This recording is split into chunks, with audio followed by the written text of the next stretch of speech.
देवेंजींच्याच नेतृत्वाखाली राज्यातल्या सगळ्या निवडणुका आम्ही लढल्यात। सगळ्यांना खूप चांगलं यश आम्हाला त्यांच्या नेतृत्वात मिळालं। त्यामुळे ही नावं निश्चित करताना माननीय मुख्यमंत्री आणि आमचे प्रदेशाध्यक्ष हे दोघे मिळून त्यामध्ये निर्णय करतील। आम्ही वेगळं काहीच करायचं नाही। मला असं वाटतं पुणेकरांनी आम्हाला साथ दिली, विश्वास व्यक्त केला।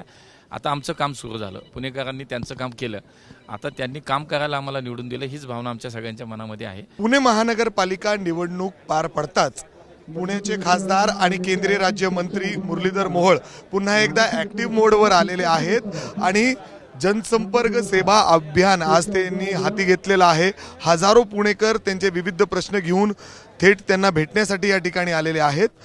आता जर आपण बघितलं तर निवडणुका झालेल्या आहेत, मात्र गटनेता त्या ठिकाणी स्थापन झालेला नाहीये, तर दुसरीकडे महापौर देखील विराजमान नाहीये। नेमकं कशा पद्धतीने लोकांची प्रश्न सोडवली जातात हे आपण थेट त्यांच्याशी जाणवत। अण्णा, निवडणूक पार पडली आहे, मात्र अजून देखील गट स्थापन झालेला नाही, गटनेता नाही, महापौर नाही, तर दुसरीकडे भार तुमच्यावर आहे। नाही, ती एक प्रक्रिया असते। मतदान झाल्यानंतर, निकाल जाहीर झाल्यानंतर त्याची एक विशिष्ट प्रक्रिया असते। 7 दिवसाची नोटीस महापौराच्या आणि उपमहापौराच्या निवडणुकीच्या कार्यक्रमाच्या आधी 7 दिवसाची नोटीस काढावी लागते। माझ्या माहितीप्रमाणे काल महापालिकेच्या नगरविकास जे नगर सचिव आहेत त्यांनी आणि डिव्हिजनल कमिशनर यांनी ठरवून काही 6 तारीख काही ती नक्की केली असं कालच्या ह्याच्यात होतं। पण ती प्रक्रिया आहे। मला असं वाटतं की 2 दिवसात आमचा गटाचा नेता निश्चित केला जाईल आणि त्यानंतर महापौरपदाची निवडणूक साधारणतः मला वाटतं 6 तारखेचा काहीतरी आता प्रशासनाने काहीतरी माहिती देत आहेत की 6 तारखेला साधारणतः निवडणूक होईल। म्हणजे 27 तारखेला गट स्थापन होईल। 27 तारखेला आमचा गट स्थापन होणार आहे आणि त्यावेळेला आमचा पक्षनेता कोण आहे, गटनेता कोण आहे, त्या दिवशी फायनल होईल। आणि महापौर कधीपर्यंत होईल आणि यासाठी काय आपण स्पेशल करणार आहात का? कारण ज्या पद्धतीने एक मोठा विजय भाजपला मिळालेला आहे। नाही, आम्ही वेगळं काहीच करायचं नाही। मला असं वाटतं पुणेकरांनी आम्हाला साथ दिली, विश्वास व्यक्त केला। आता आमचं काम सुरू झालं, पुणेकरांनी त्यांचं काम केलं, आता त्यांनी काम करायला आम्हाला निवडून दिलं, हीच भावना आमच्या सगळ्यांच्या मनामध्ये आहे। त्यामुळे आमचे सगळे नगरसेवक खूप चांगलं काम करतील आणि चांगल्या पद्धतीनं महानगरपालिकेचा कारभार चालून ह्या पुण्याला एक चांगली व्यवस्था प्राप्त करून देणं आणि एक चांगलं जीवन रोजच्या दैनंदिन जीवनामध्ये कुठल्या अडचणी जास्त जाणवणार नाहीत अशा पद्धतीने या शहराचा विकास म्हणून भविष्यात एक देशातलं सर्वोत्तम शहर सर्वार्थानं होईल याच्यासाठी आम्ही सगळे मिळून काम करण्यात।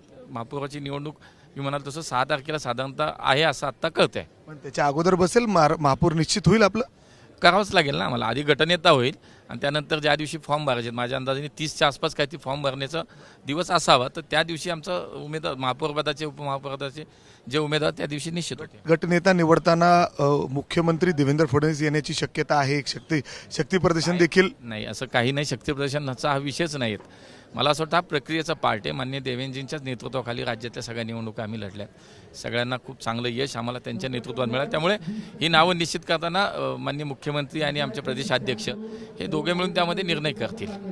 आणि आज ज्या पद्धतीने पुणेकर वेगवेगळे प्रश्न घेऊन आलेले आहेत, बरेच दिवस झालेत, एकीकडे रस्ते खूप चांगले झालेत, तर दुसरीकडे रेस संपताच काही ठिकाणी खोदकाम देखील सुरू झालंय, त्यामुळे काहीशे पुणेकर ट्रोल देखील करताना दिसत आहेत महानगरपालिकेच्या अधिकाऱ्यांना। नाही, म्हणून आता प्रशासक मागचे 3-4 वर्ष प्रशासकच होता महापालिकेवरती कारभार।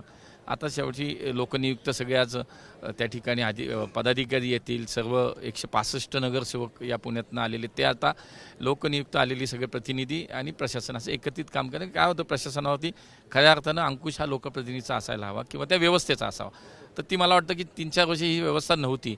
त्यामुळे आता चुकीचं काय होणार नाही, जे करायचं ते चांगलंच करू, सर्वोत्तम करू हा पुणेकरांना शब्द दिला। त्यामुळे आम्ही सगळे मिळून प्रशासनाला सोबत घेऊन या पुण्याचं सगळं काम जे आपल्याला करायचं ते भविष्याचा विचार करून, रोजच्या अडचणी असतील, विकासाचे प्रकल्प असतील, भविष्याचा विचार सगळं आम्ही व्यवस्थितपणे काम करायचा आमचा प्रयत्न राहणार। तुमच्या या जनसेवा अभियानाला एक चांगला प्रतिसाद मिळतोय। आज सुद्धा म्हणजे मोठ्या संख्येने पुणेकर त्यांचे प्रश्न घेऊन आलेत, कशा पद्धतीने प्रयत्न करणार आहात त्यांचे हे प्रश्न सोडवण्यासाठी? हा आज नाही, सलग 15 महिने चाललेला हा 15वा जनता दरबार आहे।